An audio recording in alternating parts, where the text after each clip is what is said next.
الحمد للہ رب العالمین والصلاة والسلام علی سید الانبیاء والمرسلین وعلی آلہ واصحابہ اجمعین اما بعد فاعوذ باللہ من الشیطان الرجیم بسم اللہ الرحمن الرحیم یا ایہا الذین آمنوا باللہ ورسولہ صدق اللہ مولانا العظیم وبلغنا رسولہ النبی الامین الکریم ونحن علی ذلک لمن الشاہدین والشاکرین والحمد للہ رب العالمین۔ قابل احترام بزرگوں، دوستوں، عزیز ساتھیوں، عزیز بچوں، السلام علیکم ورحمۃ اللہ وبرکاتہ۔ حصول برکت کے لیے اپنے آقا و مولا حضور سرور کائنات ارواحنا فدا جناب محمد الرسول اللہ صلی اللہ تعالی علیہ وآلہ وسلم کی بارگاہ بے کس بنا میں درود شریف کا نذرانہ پیش کر لیں۔ پڑھیں اللہم صلی وسلم علی سیدنا مولانا محمد معین الجود والکرم وعلی آلہ واصحابہ وبارک وسلم صلاۃ و سلام علیک یا رسول اللہ صلاۃ و سلام علیک یا حبیب اللہ۔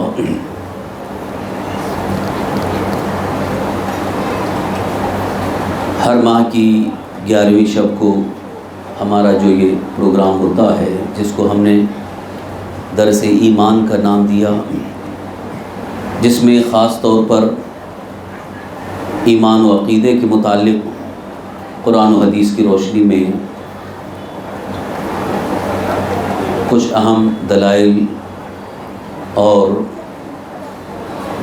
واقعات پیش کیے جائیں گے، ساتھ ہی ساتھ اخلاقی تربیت کے متعلق جو اسلامی اخلاق و آداب ہیں انہیں بھی پیش کیا جائے گا، تاکہ ہمارے بچوں کو، ہماری آنے والی نسلوں کو اسلامی اخلاق و آداب کی بھی معلومات حاصل ہو جائے اور ان کا ایمان و عقیدہ بھی صحیح ہو جائے، درست ہو جائے۔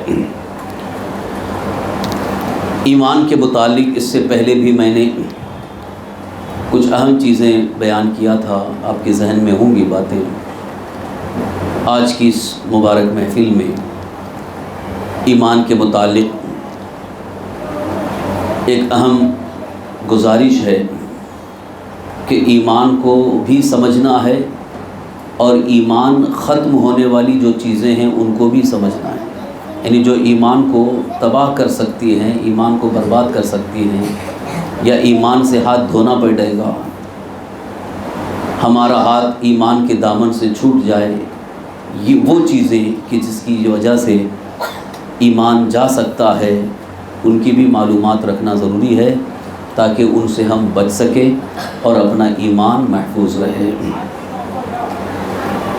آپ نے دنیا والوں کو دیکھا، بلکہ ہم سب کا طریقہ ہے کہ جو بھی پیسہ کماتے ہیں، پیسہ جماتے ہیں اور اس کی حفاظت کی فکر ہوتی ہے، اس کو یا تو تجوری میں رکھیں گے یا تو بینک میں رکھیں گے۔ گھر میں تجوری میں ایسے کھلا کہیں نہیں چھوڑتے ہیں، کیونکہ معلوم ہے کہ کسی کے ہاتھ لگ جائے تو پیسہ چلا جاتا ہے، اور چور اچکے تو بہت رہتے ہیں، کبھی بھی چوری کر سکتے ہیں۔ تو کوشش یہ ہوتی ہے کہ ہمارا پیسہ، ہمارا مال، ہماری دولت چوری نہ ہو، تو اس کی حفاظت کرتے ہیں، اور جس کے پاس زیادہ ہے وہ بینک میں رکھتا ہے، کیونکہ بینک میں رکھے تو سیف ہو گیا، وہ محفوظ ہو گیا۔ تو یہ دنیا کی دولت ہے، دنیا کا مال ہے، جس کو ہم بچانے اور اس کی حفاظت کی فکر کرتے ہیں کہ وہ محفوظ رہے، سیف رہے اور ہمارے کام آئے، جبکہ ہمیں معلوم ہے کہ یہ دولت صرف اور صرف دنیا کے کام کی ہے۔ دنیا سے جانے کے بعد نہ یہ دولت کام آئے گی، نہ پیسہ کام آئے گا، نہ جائیداد کام آئے گی۔ کچھ کام آنے والی چیز ہے، مرنے کے بعد قبر میں نہ دولت، نہ جائیداد، نہ مال، نہ پیسہ، کچھ نہیں۔ تو دنیا سے جانے کے بعد ہمیں جو کام آنے والی چیز ہے وہ سب سے اہم چیز ہمارا ایمان ہے۔ ایمان محفوظ رہا تو دنیا میں بھی ہمارے لیے عزت ہے، سلامتی ہے، برکتیں ہیں، اللہ کی رحمت ہے، اور ساتھ ہی ساتھ ایمان سلامت رہا تو دنیا سے جانے کے بعد بھی ہماری قبر کی منزل بھی آسان ہے، میدان محشر میں بھی ہماری بخشش ہے، اور اللہ تعالیٰ کے فضل سے اسی ایمان ہی کی برکت سے جنت میں جانا بھی نصیب ہوگا۔ اور اگر ایمان، اللہ نہ کرے ایمان چلا گیا تو پھر مرنے کے بعد تو کچھ بھی نہیں ملنے والا ہے، صرف عذاب ہی عذاب، قبر میں بھی عذاب، میدان محشر میں بھی عذاب، یہاں تک کہ اللہ تعالیٰ ارشاد فرماتا ہے کہ لہم اولئک یدخلون فی الجنہ فی النار، وہ جہنم میں داخل ہو جائیں گے، یعنی ان کو جو ایمان سے ہاتھ دھو بیٹھے، کفر اختیار کر لیے، وہ جہنم میں جائیں گے اور اس میں ہمیشہ رہیں گے، خالدین فیہا۔ کوئی کافر مرتا ہے تو یہی کہتے ہیں نا، فی ناری جہنم خالدین فیہا، وہ جہنم میں گیا اور ہمیشہ اس میں رہیں گے۔ تو جتنے بھی آج بڑے بڑے کافر، مشرک، بت پرست جو کافر ہیں، مسلمان نہیں ہیں، وہ دنیا میں تو خوب اچھل کود کر رہے ہیں، خوب عیاشیاں کر رہے ہیں، خوب وہ اپنی دنیا کو ہی سب کچھ سمجھے بیٹھے ہیں، لیکن جب مر جائیں گے تو ان کا کچھ نہیں ہے، ان کے لیے نہ جنت ہے، نہ ثواب ہے، نہ ان کے لیے راحت ہے، نہ کوئی نعمت ہے، کچھ نہیں ہے سوائے عذاب کے۔ اور مومن، مسلمان، بظاہر دنیا میں تھوڑی سی تکلیف ہے، لیکن مرنے کے بعد مکمل راحت ہی کا سلسلہ ہوگا ایمان والوں کے لیے، اور نیک اعمال کے ساتھ اگر رہیں تو اللہ تعالیٰ ہر عذاب سے ہمیں محفوظ رکھے گا، قبر میں بھی، یہاں تک کہ حضور صلی اللہ علیہ وسلم ارشاد فرماتے ہیں مومن صالح کی قبر جنت کی کیاری بن جاتی ہے۔ مومن صالح کون ہے؟ کہ جو ایمان والا بھی ہے اور نیک اعمال والا، یعنی نماز، روزہ، زکوٰۃ، صدقات، خیرات، نیکیوں کے ساتھ زندگی گزار رہا ہے، گناہوں سے بچا ہوا ہے، تو رسول پاک صلی اللہ علیہ وسلم ارشاد فرماتے ہیں مومن صالح ہے، جب وہ قبر میں جاتا ہے تو اللہ کے حکم سے وہ قبر اب اندھیری نہیں ہوگی، ہر طرف نور ہوگا، انہیں وہاں نہ گھبراہٹ ہوگی، نہ اجنبیت ہوگی، نہ ڈر ہوگا، نہ خوف ہوگا، بلکہ راحت ہی راحت ہوگی۔ فرشتے بھی، اللہ تعالیٰ کی رحمت کے فرشتے وہاں آئیں گے اور ان کو بشارت دیں گے، آرام سے سو جائیے، آرام سے سو جائیے۔ دنیا ہی میں ہمیں تھوڑی سی تکلیف برداشت کرنا ہے، دنیا میں تھوڑی مشقت اٹھانا ہے، کس لیے؟ وہ بھی صرف اللہ کے لیے۔ یہ جو ہمیں ظاہری طور پر ایسا لگ رہا ہے کہ بڑی محنت کرنا پڑ رہا ہے نماز کے لیے، نیند چھوڑنا ہے، نیند کو قربان کرنا ہے نماز کے لیے، کبھی کبھی کاروبار کو چھوڑنا پڑتا ہے، کبھی بہت سارے اہم کاموں کو چھوڑنا پڑتا ہے، تو لوگ یہ سمجھتے ہیں کہ یار یہ چھوٹ رہا ہے، وہ چھوٹ رہا ہے، لیکن اللہ کی رضا کے لیے، اللہ کی خوشنودی کے لیے آپ نے یہ کر لیا، تو حضور صلی اللہ علیہ وسلم فرماتے ہیں مومن صالح کا جب انتقال ہوتا ہے تو اللہ کے حکم سے رحمت کے فرشتے اترتے ہیں، اس کی روح کو بڑے استقبال کے ساتھ لے جایا جاتا ہے، اس کی روح کو اللہ کی بارگاہ میں لے جایا جاتا ہے، رب تبارک تعالیٰ کا اس پر کرم خاص ہوتا ہے۔ پھر جب وہ قبر میں دفن کیا جاتا ہے تو حضور صلی اللہ علیہ وسلم فرماتے ہیں کہ فرشتے آتے ہیں، اسے بڑے محبت سے اٹھا کر بٹھاتے ہیں اور پھر اس سے 3 سوال کرتے ہیں، من رب کا، تیرا رب کون ہے؟ وہ جواب دے دے گا ربی اللہ، میرا رب تو اللہ ہے۔ پھر اس سے پوچھیں گے ما دینوں کا، تیرا دین کیا ہے؟ اس کی زبان پہ خود بخود آ جائے گا دینی الاسلام، میرا دین اسلام ہے۔ اور پھر حضور صلی اللہ علیہ وسلم کی طرف اشارہ کر کے پوچھیں گے ما کنت تقول فی شان ھذا الرجل، ان کے بارے میں تمہارا عقیدہ کیا تھا، تم کیا کہتے تھے؟ تو وہ کہے گا ھذا رسولنا محمد مصطفیٰ صلی اللہ علیہ وسلم، یہ ہمارے رسول صلی اللہ علیہ وسلم ہیں، ہم ان کا کلمہ پڑھتے تھے، ان کی بارگاہ میں صلاۃ و سلام پیش کرتے ہیں۔ تو حضور صلی اللہ علیہ وسلم ارشاد فرماتے ہیں کہ اب وہ فرشتے اس کو خوشخبری دیتے ہیں، بشارت دیتے ہیں، نم کا نومۃ العروس، آرام سے سو جا جیسے دلہن سوتی ہے، یعنی بڑے آرام سے سو جاؤ، کوئی تکلیف نہیں، کوئی عذاب نہیں، سارا عذاب اٹھا لیا جائے۔ اور اس کے برخلاف اگر مومن نہیں رہا، ایمان چلا گیا تو بھی، یا ایمان تو ہے لیکن گناہوں میں زندگی گزارا ہے، یعنی نمازیں چھوڑا ہے، گناہ کیا ہے، تو اس کے عذاب کو بھی برداشت کرنا ہوگا۔ اسی لیے اللہ کے حبیب ہمارے آقا صلی اللہ تعالی وسلم ارشاد فرماتے ہیں دنیا ہی میں توبہ کر کے اپنے گناہوں سے پاک ہو جاؤ۔ اللہ نے موقع عطا فرمایا کیونکہ ابھی زندگی باقی ہے، تو سمجھ جاؤ یہ موقع ہے۔ اسی زندگی میں، زندگی کی آخری سانس تک موقع اللہ نے عطا فرمایا۔ جو گناہوں سے پاک ہو جاتا ہے تو پھر اسے مرنے کے بعد وہ سزا نہیں ہوگی، وہ عذاب نہیں ہوگا، اور اگر وہ گناہ باقی رہے اور اسے توبہ کی بھی توفیق نہیں مل سکی، اس کے ذمے گناہ بھی باقی ہیں، فرائض بھی باقی ہیں، تب پھر وہ پکڑ ہوگی۔ تو اس کا ایک خلاصہ یہ ہے، مومن صالح کے لیے اللہ تعالیٰ نے بڑی نعمتیں رکھی ہیں۔ جو ایمان والے ہیں، نیک اعمال کرتے رہتے ہیں، ان کے اللہ تعالیٰ کی طرف سے بڑی نعمتیں ہیں، راحت بھی ہے۔ اسی لیے قرآن کریم میں اللہ تعالیٰ نے ارشاد فرمایا یا ایھا الذین آمنوا آمنوا باللہ ورسولہ، اے ایمان والو اللہ اور اس کے رسول پر ایمان لاؤ۔ یہاں 2 بار ایمان کا ذکر آ رہا ہے، ذرا توجہ کے ساتھ سنو، غور سے سنو۔ پہلے اللہ نے فرمایا یا ایھا الذین آمنوا، اے ایمان والو۔ کس کو مخاطب کیا جا رہا ہے؟ خطاب کس کے لیے؟ ایمان والوں کی۔ اور پھر اللہ تعالیٰ فرماتا ہے آمنوا باللہ ورسولہ، اللہ اور اس کے رسول پر ایمان لاؤ۔ وہ پہلے سے تو ایمان لا چکے ہیں، تبھی تو ان کو ایمان والے کہا جا رہا ہے۔ اللہ نے فرمایا اے ایمان والو، تو اے ایمان والو جب مخاطب فرمایا تو اس کا مطلب پہلے سے ایمان ہے، تو پھر فرمانا آمنوا باللہ ورسولہ، اللہ اور اس کے رسول پر ایمان لاؤ، کیا مطلب؟ تو مفسرین اکرام فرماتے ہیں اس کا ایک خاص معنی یہ ایسے ہی ہے جیسے اگر کوئی شخص نمازی ہے، نماز تو پڑھتا ہے، لیکن اگر اس توجہ نہیں ہے یا غفلت ہے یا اس کی طرف زیادہ اہمیت نہیں دے رہا ہو، اس کا اے نمازی اچھے سے نماز پڑھ لیں، نمازی بن جاؤ، اے نمازی بن جاؤ، یعنی پہلے سے تو نمازی ہے لیکن ہو سکتا ہو نماز میں اس کی پوری توجہ نہیں ہو رہی ہو، اس کا خیال نہیں ہو رہا ہو، یا نماز تو پڑھ رہا ہے لیکن غفلت کے ساتھ پڑھ رہا ہے، تو اب اس کو اگر توجہ دلانے کے لیے کہا جائے نمازی بن جاؤ۔ تو ایسے ہی اللہ تعالیٰ نے ارشاد فرمایا اے ایمان والو اللہ اور اس کے رسول پر ایمان لاؤ، یعنی صحیح طریقے سے ایمان لاؤ۔ ایمان تو لا چکے لیکن ایک تو صحیح طریقے سے ایمان لاؤ، دوسرا ایک مفہوم اور معنی یہ ہے کہ ایمان لا چکے تو اب ایمان پر ثابت قدم رہو، ڈٹے رہو، یعنی بالکل ڈگمگانا نہیں۔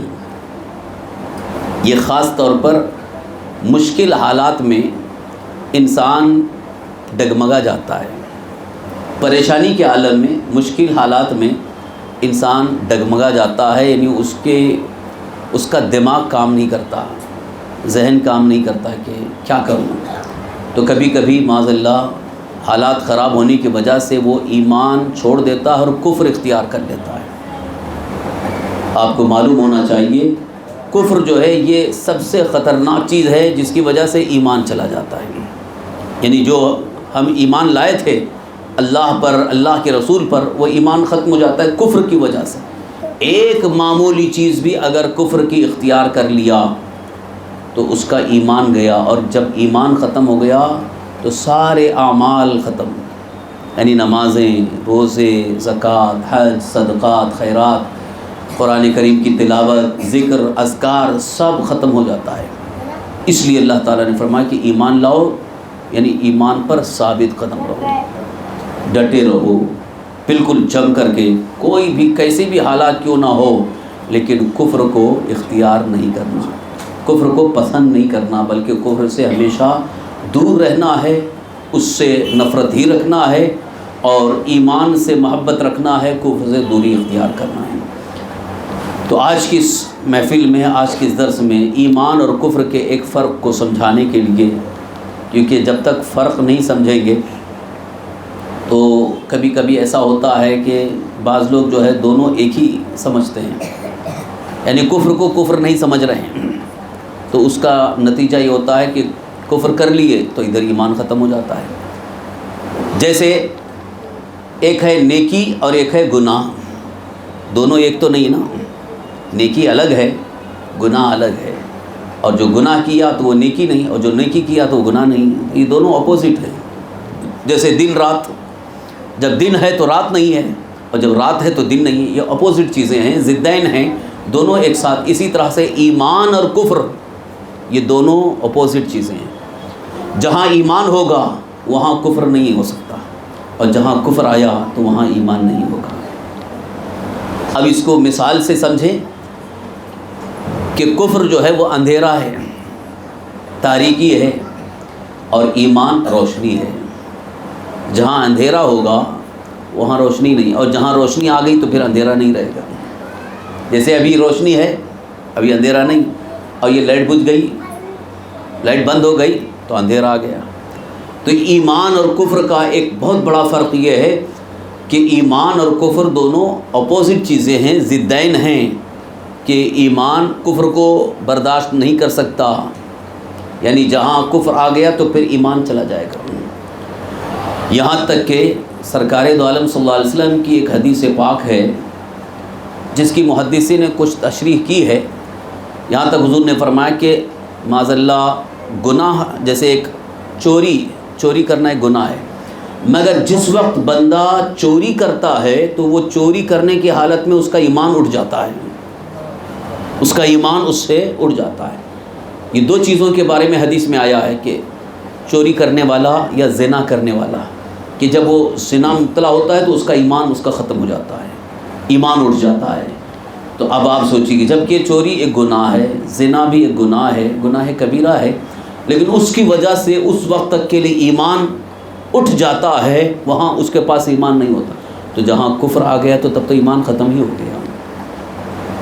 اب اس کو بالکل واضح طور پر، صاف طور پر کھل کر کے آپ کو بتاؤں کہ کفر اللہ تعالیٰ کے علاوہ کسی اور کو خدا مان لیا تو یہ کفر ہو گیا۔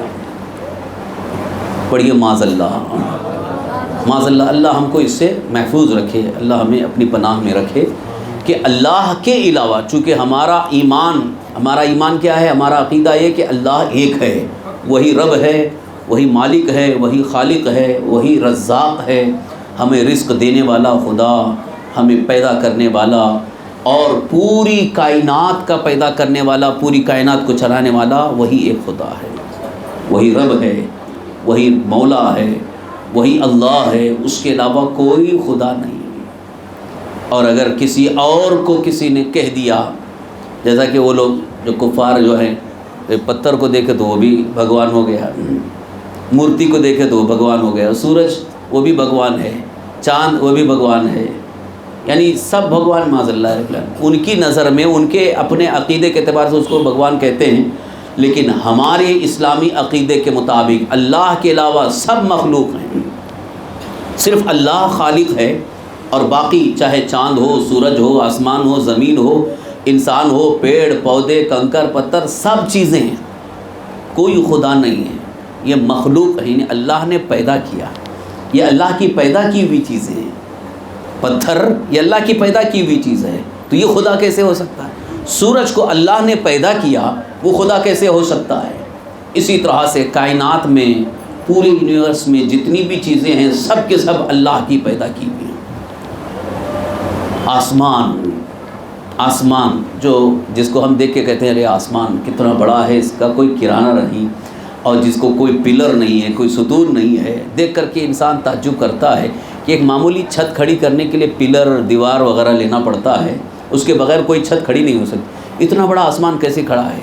یہ اللہ کا بنایا ہوا ہے، یہ اللہ کی قدرت ہے، وہ قادر ہے، وہ جس چیز کو جیسے چاہے پیدا فرما دے۔ تو ہمارا ایمان کیا ہے کہ اللہ ایک ہی ہے، اس کے علاوہ کوئی خدا نہیں۔ اگر کوئی اس کے علاوہ کسی کو خدا مان لیتا ہے تو وہ کیا ہو جائے گا؟ کافر ہو جائے گا۔ اسی کو کہتے ہیں کفر، اللہ کے علاوہ کسی اور کو خدا مان لینا۔ جیسا کہ آج کل اسکولس میں بہت زیادہ اس کی طرف بچوں کو مائل کیا جا رہا ہے، بچوں کو یہ بھی تمہارا بھگوان ہے، اس کی پوجا کرو، یہ بھی تمہارا بھگوان ہے، زمین بھی تمہاری ماتا ہے، اس کی پوجا کرو۔ ان سے یہی کہیں گے کہ ہم صرف اللہ کی پوجا کرتے ہیں. پوجا مراد ہمارے حساب سے عبادت، کہ اگر ان کی نظر میں پوجا عبادت کو کہہ رہے ہیں تو ہم صرف اور صرف اللہ کی ہی عبادت کرتے ہیں، اس کے علاوہ کسی اور کی عبادت نہیں کرتے ہیں. یہ صاف طور پر جواب ہونا چاہیے کہ ہمارے نزدیک کوئی چیز اللہ کے علاوہ کوئی بھی چیز جو ہے وہ خدا نہیں ہے، تو ہم کسی اور کی عبادت بھی نہیں کرتے. ہم عبادت کس کی کرتے ہیں؟ صرف اللہ کی. نماز جو ہم پڑھتے ہیں نماز اللہ کے لیے، سجدہ اللہ کے لیے، رکوع اللہ کے لیے، اور روزہ، زکوٰۃ، حج، طواف کعبہ، سب جتنی بھی نیکیاں ہیں سب عبادتیں اللہ کے لیے. ہمارے آقا حضور سرور کائنات صلی اللہ تعالی وسلم سے اللہ نے فرمایا قل ان صلاتی و نسکی و محیای و مماتی للہ رب العالمین.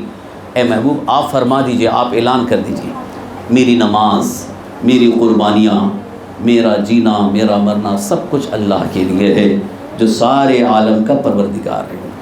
تو جب رسول اللہ صلی اللہ علیہ وسلم سے اللہ نے کہلوایا، حضور کہہ رہے ہیں اللہ کی بارگاہ میں کہ ہماری ساری عبادتیں اللہ کے لیے ہیں، تو اب یہیں سے ہمیں یہ عقیدہ ملا کہ ہمارا ایمان یہ ہے کہ صرف اللہ ہی کی عبادت کی جائے گی، اور اس کے علاوہ اگر کوئی کسی کی عبادت کرتا ہے یعنی کسی کو خدا مان لیتا ہے تو یہ کفر ہو جائے گا.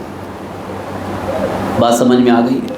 کفر کی ایک مثال میں دیا ایگزامپل، ایک ادھارن ہندی الفاظ میں بولوں تو یہ کفر کی چیزیں ہیں. پہلی بات تو یہ ہے کہ ایمان کے خلاف جو بھی چیزیں ہیں وہ کفر میں آتی ہیں. ان میں سے سب سے پہلے توحید میں اللہ کے علاوہ کسی اور کو خدا مان لینا، اس سے کفر ہو جاتا ہے. یہ بھی ہے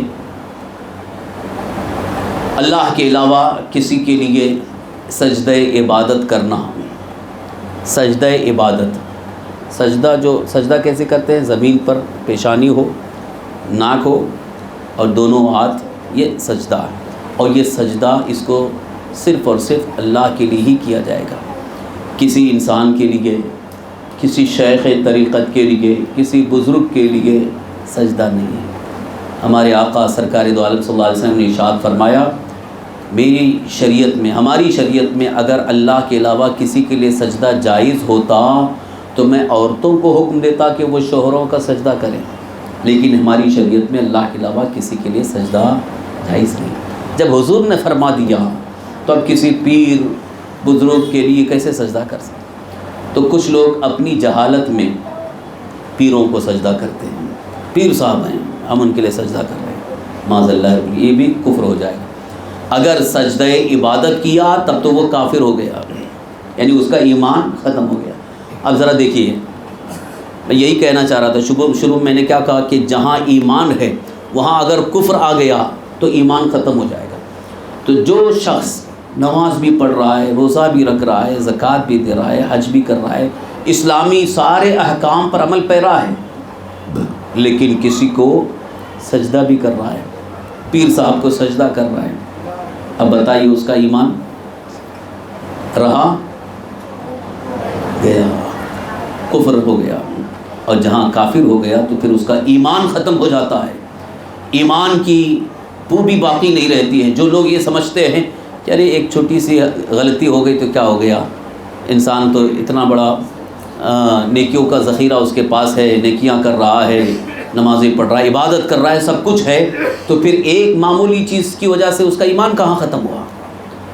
تو آپ کو معلوم ہونا چاہیے کہ جیسے ہی کفر آ گیا ایمان ختم ہو جاتا ہے. اس کی ایک مثال دوں، جیسے ایک 50 کلو 100 کلو کا پتیلا، اس میں دودھ ہے، دودھ پاک ہے، دودھ ہے، قیمتی ہے، پینے کی چیز ہے، حلال ہے. اب آپ بتاؤ اس میں شراب کا صرف ایک قطرہ اگر شراب کا گر گیا، اب وہ دودھ پاک رہے گا؟ پورا ناپاک ہو گیا نا. تو وہاں یہی بولنا چاہیے نا، ارے 100 کلو دودھ ہے، خالی ایک قطرہ شراب کا پڑا تو کیا ہوا، چلو رہنے دو، استعمال کر سکتے ہیں. نہیں، ایک قطرہ شراب کا گر گیا تو پورا دودھ ناپاک ہو گیا، پورا دودھ نجس ہو گیا، اب اس کو نہ پی سکتے ہیں نہ استعمال کر سکتے ہیں. تو اسی طرح سے ایمان کے اندر ایک معمولی چیز کفر کی آ گئی تو ایمان ختم ہو جاتا ہے. اسی لیے کہا گیا کہ آپ ایمان پر ثابت قدم رہو، کفر اختیار کرنے سے ہمیشہ بچو کہ کفر نہ ہونے پائے۔ اگر آپ نے اپنے آپ کو بچا لیا، زبان سے یا عمل سے کوئی کفریہ چیز نہ ہو، تو آپ کا ایمان محفوظ ہے۔ اور میں نے شروع میں کہا کہ جس کا ایمان محفوظ ہوتا ہے اس کے لیے اللہ تعالیٰ کی طرف سے بے شمار نعمتیں بھی ہیں، اللہ کی رحمت بھی ہے، اور اللہ تبارک و تعالیٰ کے فضل سے گناہوں کی بخشش بھی ہے، اور انتقال کے بعد، مرنے کے بعد قبر میں بھی راحت ہے، میدان محشر میں بھی راحت ہے، یہاں تک کہ اللہ تعالیٰ کے فضل سے، اللہ کے حکم سے جنت میں جانا بھی نصیب ہوگا۔ تو ایمان بچانے کی کوشش کریں گے نا، ہمیشہ اپنے ایمان کو بچانے کی کوشش کریں کہ کفر نہ ہونے پائے، اور جس چیز کو اسلام میں، شریعت مطہرہ میں کفر کہا گیا اس سے بچنا ہے۔ تو اس کی معلومات انشاءاللہ آپ کو وقتاً فوقتاً دی جائے گی۔ ابھی تو میں نے صرف ایک مثال آپ کے سامنے رکھا کہ یہ کفر ہے، تو ایسی بہت ساری چیزیں ہیں کہ جس کی وجہ سے ایمان ختم ہو جاتا ہے، ایمان چلا جاتا ہے، اور اگر احساس ہوا غلطی سے کفر ہو گیا تو اب اس کے لیے کیا حکم ہے کہ فوراً توبہ کریں۔ اگر غلطی سے کوئی جملہ کفر کا نکل گیا اور پتہ چلا کہ یہ جملہ کفریہ ہے اور اس کی وجہ سے ایمان چلا گیا، تو فوراً توبہ کرے، استغفار پڑھے، اور پھر سے کلمہ طیبہ پڑھے۔ کلمہ طیبہ کیا ہے؟ لا الہ الا اللہ محمد الرسول اللہ صلی اللہ تعالی علیہ وسلم۔ ویسے بھی ہمیشہ ہم کو کلمہ طیبہ پڑھتے رہنا چاہیے، اس لیے تاکہ شیطانی وسوسے سے کوئی ایسی بات نہ ہونے پائے۔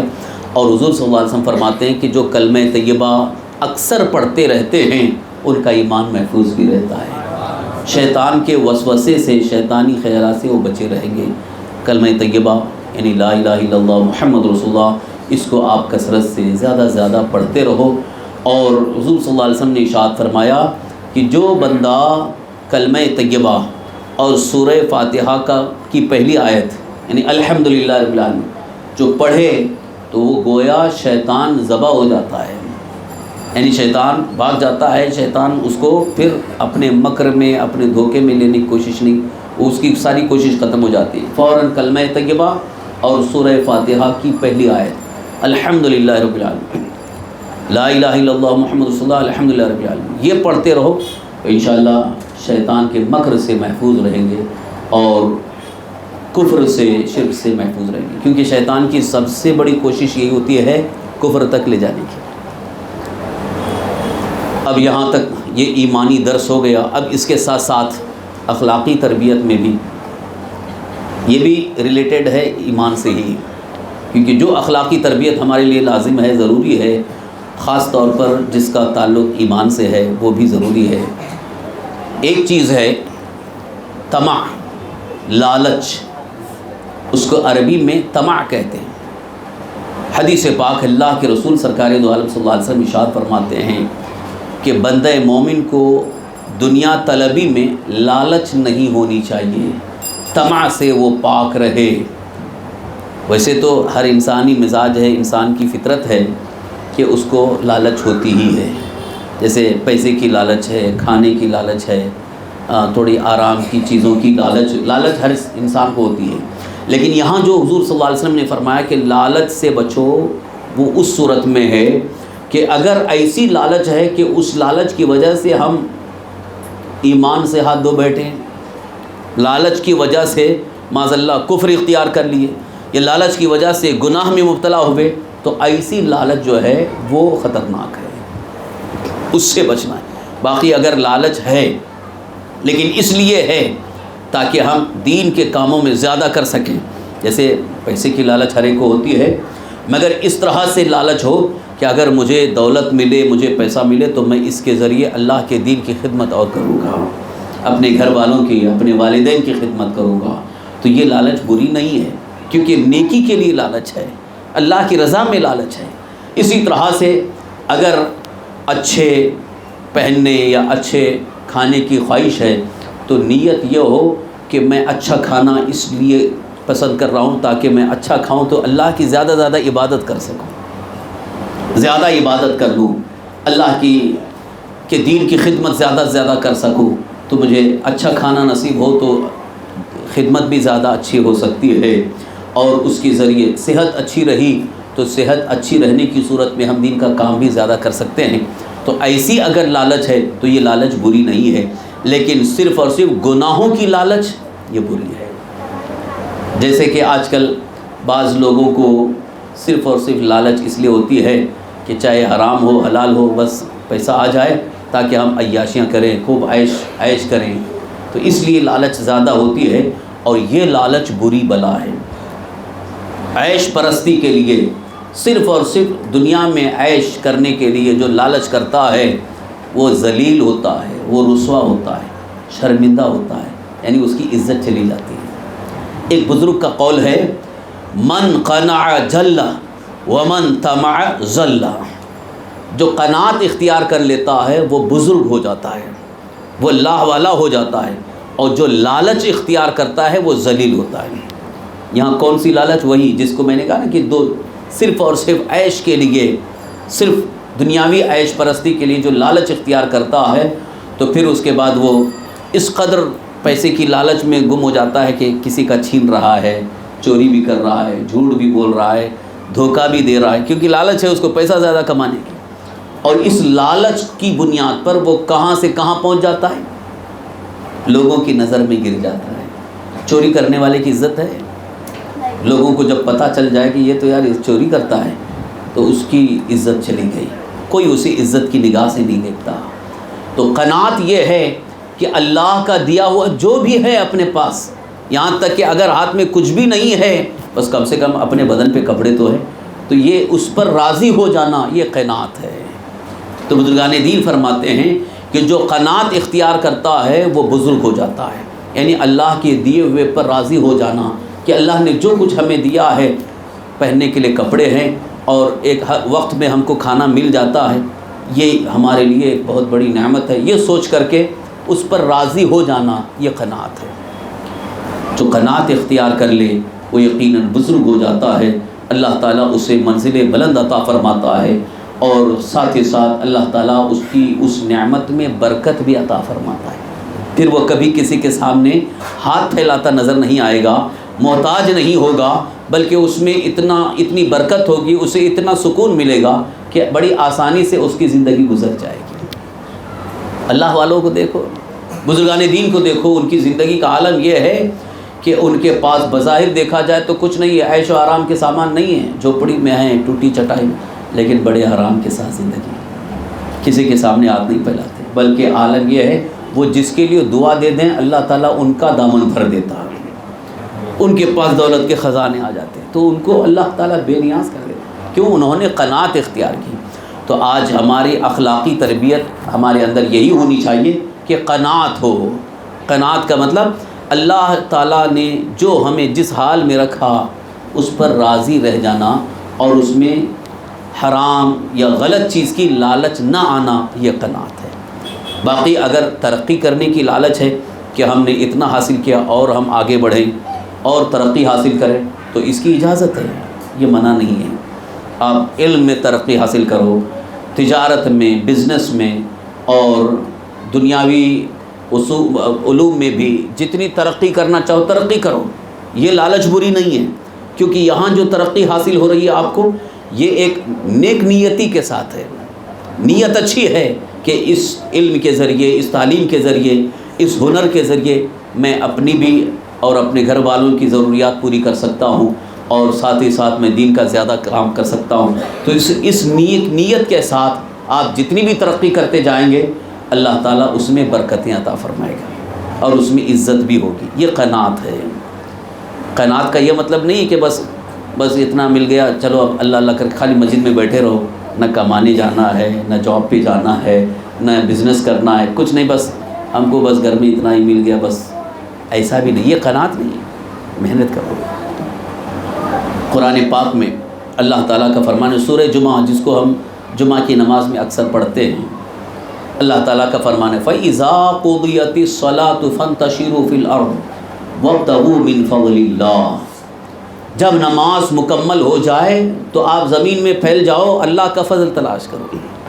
یعنی نماز ادا کرنے کے بعد، نماز پڑھنے کے بعد آپ جاؤ، ترقی حاصل کرو، اپنی روزی کے لیے، اپنے معاش کے لیے، اپنے گھر والوں کی خدمت کے لیے، دینی کاموں کے لیے آپ نکلو، محنت کرو، مشقت اٹھاؤ، تکلیفیں اٹھاؤ. تو یہ لالچ بری نہیں ہے، بلکہ یہ نیک نیتی کے ساتھ ہے. اللہ تعالیٰ اس میں آپ کو برکتیں عطا فرمائے گا. لہٰذا ان چیزوں کو اپنے ذہن میں رکھیں کہ لالچ بری لالچ نہیں ہونی چاہیے، یعنی گناہوں کی لالچ نہ ہو، اور اللہ تعالیٰ کی رضا اور مرضی کے خلاف کسی چیز کی لالچ نہ ہو، صرف اور صرف دنیا میں عیش پرستی کی لالچ نہ ہو، بلکہ اللہ کی رضا کے کاموں کے لیے لالچ ہو. اگرچہ وہ دنیاوی کام ہیں لیکن اللہ کی رضا کے لیے ہے، تو یہ لالچ بری نہیں ہے. اور جو صرف اور صرف اپنی خواہشات کی تکمیل کے لیے، نفس کی خواہش پوری کرنے کے لیے لالچ ہے، وہ لالچ بری ہے. ایسی لالچ بالکل نہ ہو. تو یہ دو چیزیں ہمیشہ اپنے ذہن میں رکھیں. اس کا تعلق ایمان سے بھی ہے، کیونکہ اگر عیش پرستی کی لالچ ذہن میں آ گئی ہے، دل میں آ گئی، تو اسی لالچ میں انسان پھر کفر بھی اختیار کر لیتا ہے، ایمان چلا جاتا ہے. جیسا کہ آج کل ہو بھی رہا ہے کہ صرف عیش کے، آرام کے یا حسن کے پیچھے آدمی جب لالچ میں پڑ جاتا ہے، اور جب اس کو کفار بلا لیتے ہیں کہ ہم تم کو دولت دیں گے، ہمارے پاس آ جاؤ، تم کو جاب دیں گے، تم کو یہ دیں گے، تو لالچ میں چلا جاتا ہے. گیا وہ لالچ میں، لیکن اس کا ایمان تو گیا، ایمان برباد ہو گیا. تو کتنے جو صرف اور صرف دنیاوی لالچ میں ان کے پاس چلے گئے، اور کتنی بچیاں جو ان کے ساتھ نکاح کرنے کے لیے تیار ہو گئیں صرف دنیاوی لالچ میں، مگر ان کا ایمان تو گیا، ان کا ایمان چلا گیا. اور جہاں ایمان گیا سمجھ جاؤ وہ جہنمی ہو گئے. اگرچہ مسلمان گھر میں پیدا ہوئے، اگرچہ وہ پہلے سے اسلامی ماحول میں رہے، لیکن کفر اختیار کر کے یا کافروں سے نکاح کر لیا تو وہ جہنمی ہو گئے، پھر واپس انہیں جنت نصیب نہیں ہوگی. اب وہی آخری صورت ہے کہ اللہ ہدایت دے تو وہ توبہ کر کے پھر سے ایمان لے کے کفر کو چھوڑ کر کے آ جائیں تو ممکن ہے، ورنہ ان کے کفر میں رہے تو پھر ان کے لیے جنت نصیب نہیں. تو ان تمام چیزوں کو اپنے ذہن میں رکھ کر کے اپنی زندگی کو بہتر بنانے کی کوشش کریں، اور خاص طور پر ایمان پر ثابت قدم رہنے کی ہمیشہ نیت رکھنا ہے، کوشش کرنا ہے. کیونکہ ہماری کوشش جتنی ہوگی اللہ تعالیٰ اتنی ہی ہماری اس کوشش میں برکت بھی عطا فرماتا ہے. اللہ رب العزت کی بارگاہ میں دعا ہے اللہ تعالیٰ ہم سب کو نیک اعمال کی توفیق عطا فرمائے. یا الہ العالمین یا رحم الراحمین، اپنے حبیب پاک صلی اللہ تعالیٰ علیہ وآلہ وسلم کے صدقے طفیل ہمیں کفر و شرک اور تمام بدعقیدوں سے محفوظ فرما، گناہوں سے محفوظ فرما. یا اللہ ہم میں جو بیمار ہیں انہیں شفائے کاملہ عاجلہ نصیب فرما، صحت و عافیت و تندرستی عطا فرما. یا اللہ ہم میں جو بے روزگار ہیں انہیں حلال روزی کا ذریعہ عطا فرما. یا اللہ ہم سب کی روزی میں، روزگار میں، عمر میں خیر و برکت عطا فرما. یا الہ العالمین یا رحم الراحمین، یا اللہ یا ارحم الراحمین، یا اللہ ہمیں، ہمارے والدین کو، ہمارے آل اولاد کو، ہمارے اقربا، رشتہ داروں، دوست و احباب سب کو دشمنوں کے شر سے، حاسدین کے حسد سے محفوظ فرما. کفار و مشرکین کے شر و فساد، فتنوں سے ہم سب کی حفاظت فرما. یا اللہ ہمارے دین و ایمان کی حفاظت فرما، ہمارے ایمان و عقیدے کی حفاظت فرما. یا اللہ ہمیں برے اخلاق سے، بری صحبتوں سے اور شیطان کے مکر و فریب سے ہمیشہ محفوظ رکھنا. یا اللہ ہمیں آخری دم تک ایمان پر زندہ رکھ، ایمانی پر خاتمہ نصیب فرما. اللہم ربنا آتنا فی الدنیا حسنۃ وفی الآخرۃ حسنۃ وقنا عذاب النار. ربنا تقبل منا انک انت السمیع العلیم وتب علینا انک انت التواب الرحیم. قال اللہ تبارک وتعالی فی شان حبیبہ الکریم ان اللہ وملائکتہ یصلون علی النبی یا ایہا الذین آمنوا صلوا علیہ وسلموا تسلیما. اللہم صل وسلم علی سیدنا مولانا محمد معین الجود والکرم وعلی آلہ واصحابہ بارک وسلم صلاۃ و سلام علیک یا رسول اللہ صلی اللہ تعالی علیہ وسلم. سبحان ربک رب العزۃ عما یصفون وسلام علی المرسلین والحمد للہ رب العالمین.